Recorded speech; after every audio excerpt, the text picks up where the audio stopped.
Bienvenue dans cette vidéo dans laquelle on va parler du sabbat de Mabon. On va aborder ce qu'est un sabbat et surtout on va voir comment est-ce qu'on fait pour célébrer le sabbat de Mabon et je vais vous donner des petites idées de rituels. Alors, qu'est-ce qu'un sabbat? Un sabbat, c'est un temps de célébration dans la roue de l'année. Dans l'ancienne religion pré-chrétienne que l'on appelle la Wicca, qui était une religion avec beaucoup d'influences à la fois chamaniques, druidiques, celtiques, gréco-romaines, eh bien, on avait des temps de célébration, 8 moments de célébration majeurs dans l'année, qui sont les sabbats. Donc, on va avoir différentes étapes dans la roue de l'année, puisque finalement, dans cette religion, on ne voyait pas le temps de façon linéaire, comme on peut le vivre actuellement dans notre société, on voyait le temps de façon cyclique, on pourrait même dire un peu en spirale, avec tous les ans eh bien, un renouveau, mais à chaque fois, on passait par des étapes très particulières. Alors comment est-ce qu'on fait pour se reconnecter à cette roue de l'année et quel est l'intérêt? Alors l'intérêt pour moi, c'est vraiment de se reconnecter au cycle de la nature, car dans la Wicca, on célébrait des moments qui correspondent à finalement des réalités astrales, mais aussi à des réalités vraiment purement naturelles. Par exemple, à Lunasa, donc au mois d'août, on va célébrer les récoltes, on va célébrer la moisson. Et à chaque fois qu'on célèbre un sabbat, eh bien, on va célébrer un événement particulier qui va nous reconnecter à la saisonnalité. Et on en a énormément besoin dans notre société où finalement, on a tendance à vivre toute l'année de façon très linéaire. Alors, à ma bonne, qu'est-ce qu'on va faire? Qu'est-ce qu'on va célébrer? Ma bonne, pour moi, c'est vraiment un sabbat important car il va venir clôturer un moment particulier de l'année et recommencer un autre. Pourquoi? Parce que on arrive au moment de l'équinoxe d'automne, donc le moment où le jour et la nuit sont en équilibre, sont égales, le temps du jour et le temps de la nuit sont égales, et donc à ce moment-là, c'est vraiment le moment où on bascule finalement d'une saison à une autre. Donc on bascule de l'été à l'automne.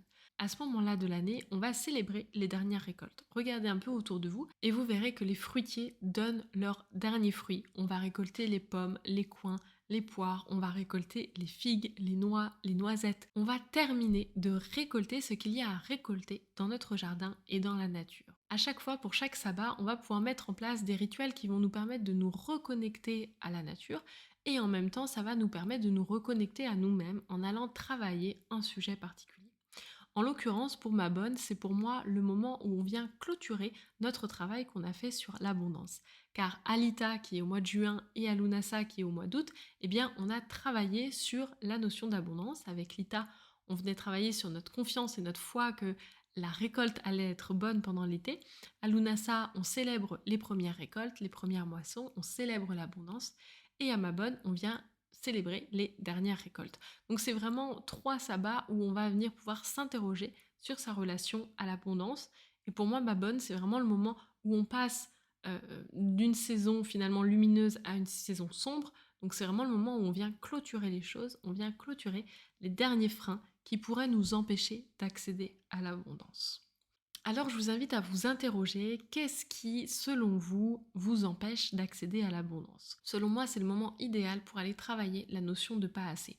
Vous savez, ce sentiment d'insuffisance, ce sentiment d'infériorité qui en fait nous contraint dans une énergie de manque constamment. Et ça, c'est un grand frein à l'énergie d'abondance, donc c'est vraiment le moment pour aller travailler sur ce sujet. Si jamais vous êtes intéressé, vous pouvez nous rejoindre dans le rituel de ma bonne, on commence la semaine prochaine. À ma bonne, c'est aussi le moment où on va remercier la nature pour toute l'abondance qu'elle nous a offerte cette année. C'est vraiment le moment où finalement on va dire merci à la nature, à la vie, à l'univers, à Dieu, peu importe en quoi vous croyez, vous allez pouvoir vraiment être dans une énergie de gratitude et de remerciement. À ma bonne, on va aussi célébrer l'équilibre entre le jour et la nuit. C'est vraiment le moment où on va pouvoir aussi s'interroger sur ses propres polarités. Est-ce que vous vous sentez en équilibre ou en déséquilibre à l'intérieur de vous?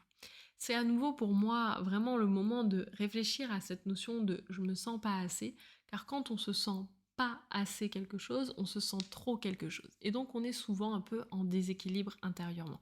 Donc c'est peut-être le moment, à ma bonne, vraiment d'aller travailler sur cette notion de pas assez. Ma bonne, c'est à la fois le moment où on va clôturer tout le travail qu'on a fait sur l'abondance, mais c'est aussi le début d'un nouveau travail qui est plus un travail introspectif, qui est plus un travail de libération et de guérison de tout ce qui nous empêche d'avancer dans notre vie. Alors peut-être qu'à ce moment-là, ce serait peut-être le moment parfait pour faire un rituel et aller faire la paix avec soi-même, faire la paix avec les différentes parties de nous, faire la paix avec toutes les dualités, toutes les oppositions qui sont à l'intérieur de nous. À ma bonne, on va pouvoir faire différents rituels. Un des premiers rituels, ça va être de profiter des dernières récoltes pour commencer à créer ces conserves. Vous savez, les conserves pour l'hiver. Donc on va pouvoir faire des compotes, des confitures, des conserves de légumes. C'est aussi le moment où on va finalement célébrer cette récolte en cuisinant par exemple les pommes, en faisant des tartes aux pommes, etc. et en partageant, en donnant à l'autre parce qu'on est vraiment dans une énergie de gratitude et de don et de remerciement pour tout ce que la nature nous a offert. Donc c'est vraiment le moment parfait pour être dans le don, pour être dans vraiment le service à l'autre, l'aide à l'autre. Vous pouvez peut-être en profiter pour peut-être faire un don à une œuvre caritative ou prendre un peu de temps pour aider certaines personnes. Vous pouvez aussi être dans cette énergie de don simplement en faisant une offrande aux énergies de la nature. Ça, c'est quelque chose que vous pouvez faire également. Vous pouvez également profiter des énergies de ma bonne pour simplement aller vous reconnecter à toute l'abondance et toute la réussite et le succès que vous avez eu depuis le début de l'année. Alors, je vais vous inviter à prendre un papier et un crayon, à faire une ligne de temps et vous allez noter toutes les réussites que vous avez eues depuis le début de l'année, tous les succès, tout ce que vous avez pu récolter depuis le début de l'année. Ma bonne, c'est aussi le moment où on vient clôturer des choses. Donc si jamais il y a des projets que vous avez commencé à mettre en place qui ne sont pas clôturés, c'est vraiment le moment de venir clôturer ces projets. Soit en mettant entre guillemets un bon coup de collier pour terminer ce projet, soit tout simplement en repoussant ce projet, en décidant de le faire un petit peu plus tard dans l'année. Ma bonne, c'est aussi le moment où on vient célébrer l'équilibre, l'harmonie. Alors je vais vous inviter à simplement réfléchir, peut-être méditer sur la notion de polarité. C'est-à-dire qu'en nous, il y a toujours une forme de dualité, de polarité. On est toujours une chose et en même temps une autre chose. Et ces deux choses sont parfois en confrontation. Par exemple, vous pouvez être à la fois dans une énergie très masculine et vous avez également une partie de vous qui est dans une énergie très féminine. Vous pouvez être à la fois victime et une personne très responsable. Bref, vous comprenez que vous êtes toujours dans une forme de polarité, de dualité. Alors peut-être que l'idée c'est de reconnaître que je suis à la fois comme ça et à la fois comme ça, et que ça n'a rien à voir avec qui je suis. Ce sont juste deux parties de moi, mais moi je suis cet être entier. Je suis à la fois ces deux parties-là de cette polarité. Je suis l'être complet et parfait et je suis à la fois cette partie-là de moi et à la fois cette partie-là de moi. C'est vraiment cette idée de venir accepter nos dualités, de retrouver finalement l'harmonie entre ma part féminine, ma part masculine. Pour terminer, le sabbat de ma bonne, eh bien c'est vraiment le moment parfait pour aller vraiment se promener en nature.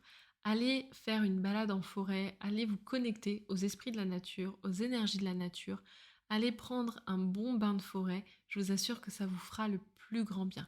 D'autant plus qu'au moment de l'équinoxe d'automne, donc cette année ça tombe le 23 septembre, eh bien, c'est le moment où le voile entre le monde finalement invisible, le monde énergétique et le monde matériel est plus fin. Donc, il y a de fortes chances que vous puissiez ressentir des choses que vous ne ressentez pas en temps normal. Alors, je vais vous inviter à simplement poser votre téléphone, à aller en forêt, à vous déconnecter et à vous reconnecter à vous-même et aux énergies de la nature. Je vous souhaite de célébrer ce magnifique sabbat avec le rituel qui vous fera le plus plaisir. Si cette vidéo vous a plu, n'hésitez pas à liker, à vous abonner, à activer la cloche pour recevoir les notifications de mes futures vidéos. Je vous souhaite une très belle journée et je vous dis à bientôt.